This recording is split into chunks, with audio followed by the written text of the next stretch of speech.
हमारा बीच में पुणे से बोयाज है। वो बोयाज उसका जो प्रभु बताया है वो अद्भुत गवाह है, वो आज हम सुनेंगे। उसका बाद सिस्टर मेरी थॉमस जी जैसा है, हमेशा वो अपना साथ है और उनके लिए प्रार्थना टाइम उसके लिए। Okay, yes boys, brother boys, yes वो बात करेंगे। Yes, praise the Lord. सभी को धन्यवाद पास्टर समय देने के लिए। सच में सभी धर्मी जन लोग जुड़ा हुआ है इस समय में। इतने सारे धर्मी जन को देख के स्वर्ग आनंद कर रहा है, स्वर्ग आनंद करना। धन्यवाद ये फास्टिंग प्रेयर के लिए। इतने धर्मी जन को एक साथ लाता ये प्रार्थना, प्रभु को हम धन्यवाद करते हैं। देखो, जब प्रभु यीशु क्रिस्त पृथ्वी पे था, प्रभु यीशु क्रिस्त ने अपने को प्रार्थना सिखाया। प्रभु यीशु क्रिस्त ने बोला हर दिन का रोटी मुझे दे। साथ में और एक बात प्रभु ने बताया, मुझे परीक्षा में मत ला। हर दिन अपने को प्रार्थना करने को बोला, मुझे परीक्षा में मत ला। लेकिन यीशु क्रिस्त का ये बातें विश्वासी चूक गया। वो चूक गया हर दिन प्रार्थना करने को कि मुझे हर दिन का रोटी दे, मुझे परीक्षा में ना ला। कोई परवाह नहीं, आज परीक्षा है पृथ्वी पे, परीक्षा है, कोई परवाह नहीं। लेकिन इसके बाद से ये यीशु का शब्द, ये प्रार्थना अपना जीवन का भाग अपन बनाएंगे और समृद्ध जीवन जिएंगे। इन बीते दिनों का साक्ष्य मैं आपको देता हूं। अप्रैल 3 तारीख को और उससे पहले से मैं भरपूर बीमार चल रहा था और मेरे बीमारी में गुड फ्राइडे का दूसरा दिन प्रतीक्षा नगर में मैं सुवार्ता घोषित करने को गया और मेरे को मालूम ही नहीं कि मेरे को कोविड-19 हो गया।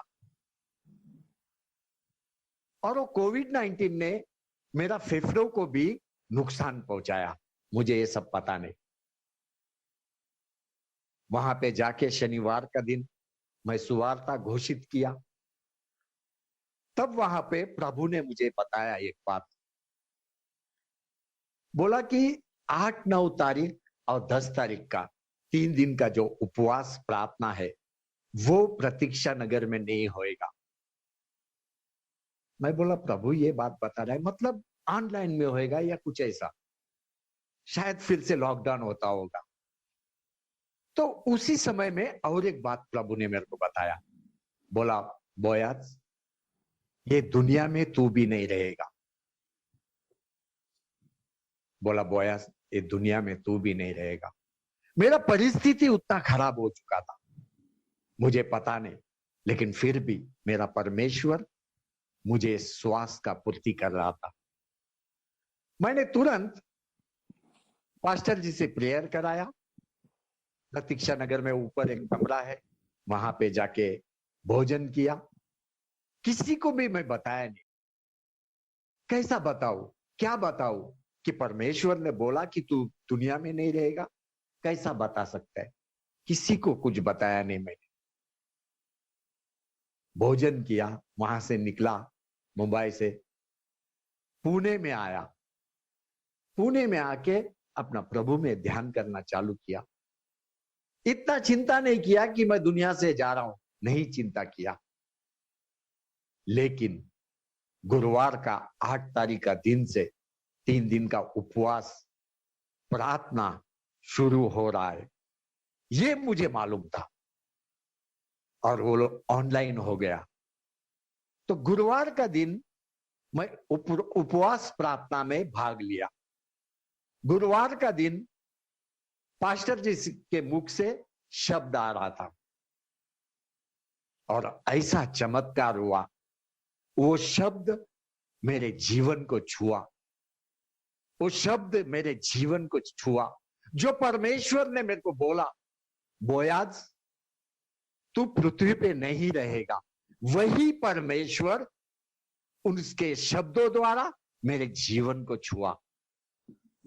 जैसा हिजकिय्याह राजा को परमेश्वर ने बोला तू मरेगा, लेकिन वही हिजकिय्याह राजा को परमेश्वर ने 15 साल का उम्र बढ़ा के दिया।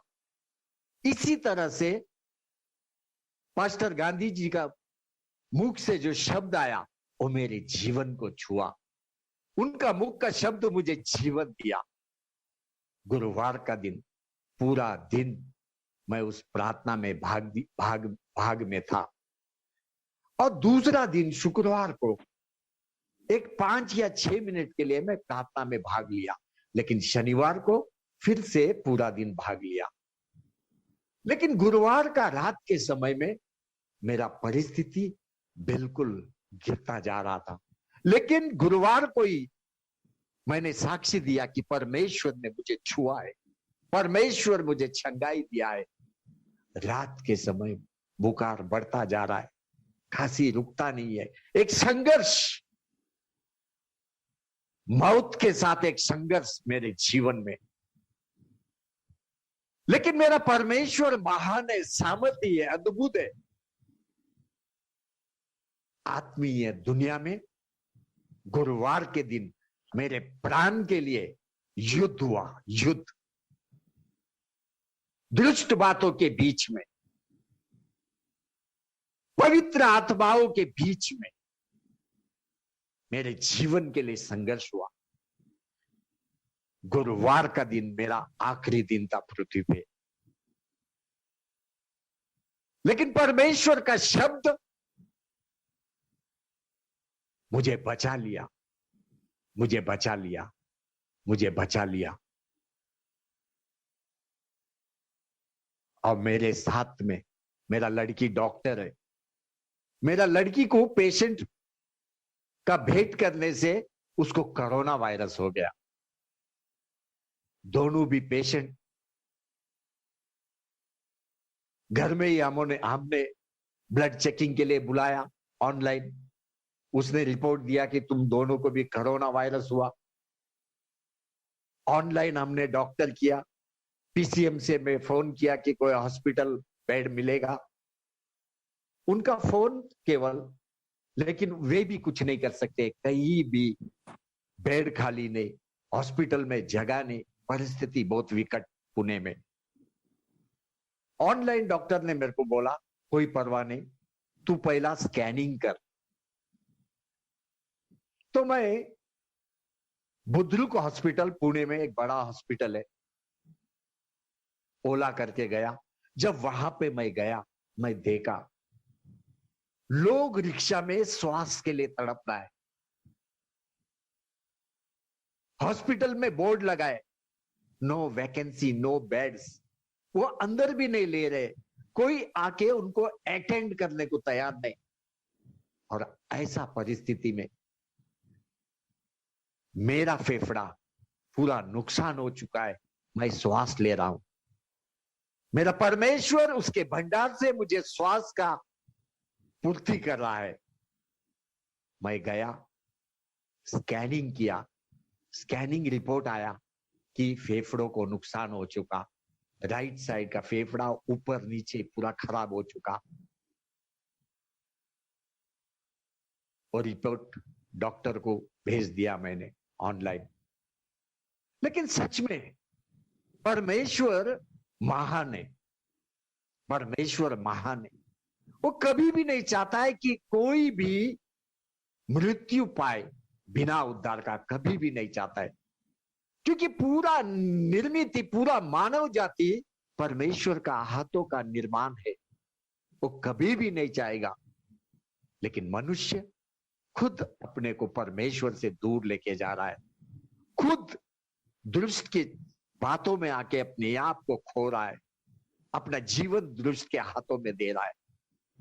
सामर्थी परमेश्वर प्रभु यीशु क्रिस्त में हमारा विश्वास हमेशा बना रहना चाहिए। और रिपोर्ट लेके मैं घर में आया, डॉक्टर को भेजा, मेरा लड़की ने भेजा, बोला ये परिस्थिति है डैडी का। डॉक्टर बोला वो कभी भी गिर सकते है, उसका लंग्स कभी भी फेल हो सकते है। मेरा लड़की घबरा गई। उसने मेरा पत्नी को, मेरा बेटे को, बहू को गांव में फोन किया, इधर हम लोग दोनों ही है पुणे में। वहां पे वो लोग घबरा गया। मैं बोला चिंता मत करो, गुरुवार का दिन परमेश्वर का शब्द मुझे छुआ है, कुछ नहीं होगा मुझे, तुम परेशान मत हो। वो लोग वहां से गाड़ी लेके निकल रहा था, लेकिन महाराष्ट्र बॉर्डर, तेलंगाना बॉर्डर को बंद किया गया। मैं बोला आप बिल्कुल चिंता मत करो। और जैसे ही हमारे आजू बाजू वाले को मालूम पड़ा, हम स्वयं बताया कि हम इफेक्टेड है कोविड, उन्होंने कभी भी अपना दरवाजा आज तक नहीं खोला। 15 दिन से ज्यादा हुआ, आज तक नहीं खोला। ये लोग अंदर जिंदा है या मरा है। और उसके बाद मेरा रिपोर्ट जाने के बाद मेरा लड़की का परिस्थिति भयंकर हो गया। शुक्रवार का दिन मेरे से ज्यादा वो बीमार पड़ गई। मेरा लड़की को श्वास लेने को कष्ट होने लगा। रात का समय था, 10:30 बज चुका था। वो बेड पे सोई, बोला डैडी मेरा जबान जाड़ा हो रहा है, मेरा हाथ पैर हिल नहीं रहा है, मुझे श्वास लेने को तकलीफ हो रहा है। उसका ऑक्सीजन 80 पे चला गया, 80 पे ऑक्सीजन नहीं उसको। मैं बोला बेटा डर मत। प्रार्थना किया 2 मिनट के लिए, प्रार्थना किया, प्रभु के पास प्रार्थना किया, तेरे भंडार में से, तेरे भंडार में से श्वास का पूर्ति कर। तेरे श्वास में जीवन है, तेरे श्वास में जीवन है। लड़की नॉर्मल हो लेवल की। रात को लड़का वहां से पीसीएम से फोन किया, सीरियस पेशेंट है, उपाय करो, एक बेड दो ऑक्सीजन का। कुछ नहीं कर सकता है, गवर्नमेंट भी कुछ नहीं कर सकता है, लेकिन जो कर सकता है, सब कुछ कर सकता है, वो है मेरा प्रभु यीशु ख्रिस्त। मेरा प्रभु यीशु ख्रिस्त। प्रभु ने बच्ची को छुआ, संभाल लिया, उसको मरने नहीं दिया, मुझे मरने नहीं दिया। आज 2 लाश घर में पड़ा रहता था। कितना दिन के बाद म्युनिसिपालिटी आके लेके जाता था मुझे पता नहीं। आजू बाजू वाला दरवाजा खोलने को तैयार नहीं। जब बास आता था शरीर में से, तब जाके वे लोग आके लेके जाते थे। लेकिन मेरा परमेश्वर अपने लोगों के साथ ऐसा होने नहीं देगा। मृत्यु से बाहर निकाला उसने मुझे, मृत्यु से बाहर निकाला मेरा बेटी को उसने, दोनों को भी मृत्यु से बाहर निकाला। महिमा गौरव मेरा यीशु ख्रिस्त का सदा पृथ्वी पे होती रहेगी, सदा सदा सदा। उसके वचनों में जीवन है, उसके वचनों में बल है, उसके वचनों में ताकत है, ताकत है, ताकत है। और एक 3 मिनट आपका मैं लेता हूं, 3 मिनट, केवल 3 मिनट। उसके बाद कुछ एक 7-8 दिन पहला परमेश्वर ने मुझे दिखाया कैसा मौत तू मरने वाला था, कैसा मौत तुम लोग मरने वाले थे। परमेश्वर ने दिखाया। जैसे ही परमेश्वर ने मुझे ये दिखाया, वो सुबह का भोर का समय था, 3:30 पौने 4 का। मैंने वो देख के मेरे अंदर थोड़ा डर बैठ गया। मैं उठा, किचन में जाके एक गिलास पानी गर्म करके पिया और आके परमेश्वर का स्तुति करने लगा। एक पौना घंटा मैं परमेश्वर का स्तुति किया, पौना घंटा। उस दिन से, 5-6 दिन से हर दिन सुबह मैं स्तुति करता है, 3:30 या पौने 4 बजे उठ के 600 स्तुति पढ़ता है मैं डेली। और ये 3:30 पौने 4 बजे भोर का समय पंछियों का स्तुति करने का समय है। पंछी भी स्तुति करते रहते हैं सुबह सुबह, उनके साथ मैं भी परमेश्वर का स्तुति करता है। ऐसा हुआ, आज मैं सुबह में स्तुति कर रहा था, पता नहीं मैं स्तुति में इतना मग्न हो गया कि मैं 600 का जगह 1000 स्तुति किया। 1000 स्तुति करने के बाद भी मेरा प्राण को तृप्त नहीं हुआ। मैं गैलरी में जाके दरवाजा खोला और आकाश की ओर देख के स्तुति करने लगा। मैं बोला प्रभु, आकाश में आपकी महिमा है, पृथ्वी पे आपका महिमा है, इसको जोड़ दे प्रभु जी। एक बड़ा अंधकार छाया हुआ है दोनों के बीच में, बड़ा विपत्ति पृथ्वी के ऊपर है, एक बड़ा पीड़ा वेदना अंधकार पृथ्वी के ऊपर है, दुष्ट आत्मा की शक्ति सामर्थ्य रीति पृथ्वी पे काम कर रहा है।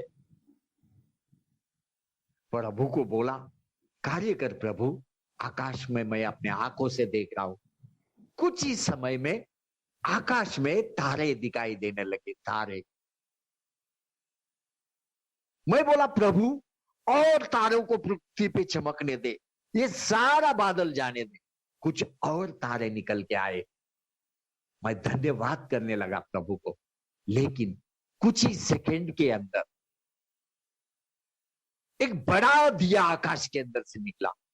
मैं देख के अद्भुत हो गया, सुन्न पड़ गया। मैं बोला प्रभु ये कौन सा दिया है?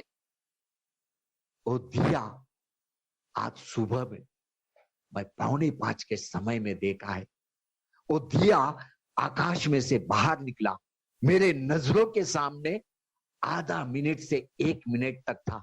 धीरे धीरे वो दिया ऊपर की ओर गया, ऊपर की ओर गया। सच में वो दिया दूसरा कुछ नहीं है। उत्पत्ति का किताब में दूसरा वचन में, पहला अध्याय दूसरा वचन में, जब पृथ्वी अंधकार में था, बेडोल में था, तीसरा वचन में परमेश्वर ने बोला प्रकाश हो जा, प्रकाश हो जा, और प्रकाश हुआ, प्रकाश हुआ। ये दिया दूसरा कुछ नहीं है। परमेश्वर का मुख का शब्द तीसरा वचन का प्रकाश हो जा, वही प्रकाश परमेश्वर ने आज मेरे दृष्टि को दिखाया। परमेश्वर ने वो प्रकाश आज मेरे दृष्टि को दिखाया। आज भी पृथ्वी अंधकार में था, मेरा परमेश्वर का प्रकाश पृथ्वी के अंधकार के बीच में आया। ये वायरस परसेंटेज में नहीं, 100% मेरा यीशु नाश किया, 100%।